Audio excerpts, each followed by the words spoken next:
वास्तु को लेकर के अक्सर लोग भ्रमित रहते हैं और मैं आज बात करने जा रहा हूं ऐसे 11 बड़े भ्रमों के बारे में कि क्या है वो भ्रम। वास्तुशास्त्र एक गहरा और वैज्ञानिक ज्ञान है, लेकिन दुर्भाग्यवश आज इसके नाम पर लोगों के मन में कई तरह के डर और गलतफहमियां भर दी गई हैं।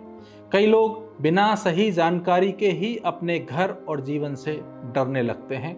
आज मैं आपके मन से वास्तु के उन 11 बड़े भ्रमों को दूर करने आया हूं जो आपको डर में रखते हैं, जबकि सच यह है कि वास्तु डराने के लिए नहीं, जीवन को संतुलित करने के लिए। सबसे पहले बात करते हैं नटराज और ताजमहल से जुड़े भ्रम की। बहुत से लोग नटराज की मूर्ति को घर में रखने से डरते हैं, लेकिन सच यह है कि अगर आप नृत्य सीखते हैं या नृत्य सिखाते हैं या किसी भी प्रकार की परफॉर्मिंग आर्ट से जुड़े हैं, तो नटराज की मूर्ति को नॉर्थ ईस्ट जोन में रखना आपकी कला, एकाग्रता और पहचान को निखारता है। इसी तरह ताजमहल को लोग केवल मकबरा समझकर घर में रखने से बचते हैं, जबकि वास्तु में ताजमहल प्रेम, सौंदर्य और आकर्षण का प्रतीक है। यदि आप टूरिज्म, ट्रैवल बिजनेस से जुड़े हैं तो वेस्ट जोन में ताजमहल का प्रतीक आपके लिए लाभदायक हो सकता है। अब बात करते हैं जानवरों के स्टैचू या फाउंटेन को लेकर फैले हुए डर की।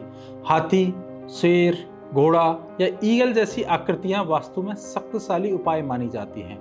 बस यह ध्यान रखना चाहिए कि वे आक्रामक या अटैकिंग मुद्रा में ना हो और सही जोन में स्थापित हो। इसी प्रकार घर में मनी फ्लो, अवसर या नई संभावनाओं के लिए नॉर्थ जोन में वाटर फाउंटेन या जल तत्व का होना अत्यंत शुभ माना जाता है। अब चलते हैं रसोई और पूजा स्थान से जुड़े भ्रम की ओर। अक्सर लोग मानते हैं कि किचन में खाना बनाते समय केवल व्यक्ति की फेसिंग ही मायने रखती है, जबकि वास्तु में सबसे अधिक महत्व जो बर्नर जोन है, जहाँ पर जो चूल्हा जलता है, उसका होता है। इसी तरीके से बहुत बड़ा भ्रम यह है कि मंदिर केवल नॉर्थ ईस्ट में ही होना चाहिए।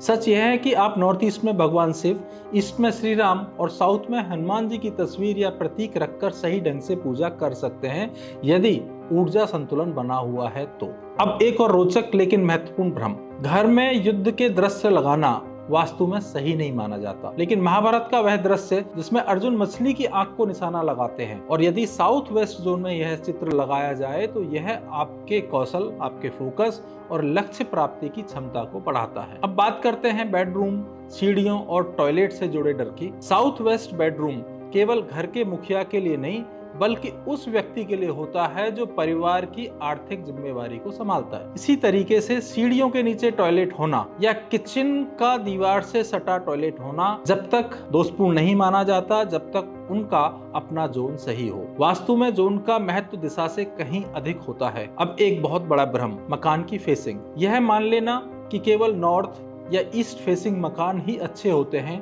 ये बात पूर्णतः सत्य नहीं है। यदि आपके घर का प्रवेश द्वार सही जोन में है तो किसी भी फेसिंग का मकान आपके लिए सुख और समृद्धि का स्थान बन सकता है। इसी तरह सीढ़ियां क्लॉकवाइज में हो या एंटी क्लॉकवाइज, यह भी भीतर के जोन और लेआउट पर निर्भर करता है, ना कि किसी एक नियम पर। मित्रों, वास्तु ईंट पत्थर का नहीं, ऊर्जा के संतुलन का विज्ञान है।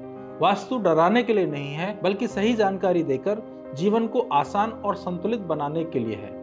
डर छोड़िए, समय के साथ, समझ के साथ निर्णय लीजिए और अपने घर को शक्ति बनने दीजिए।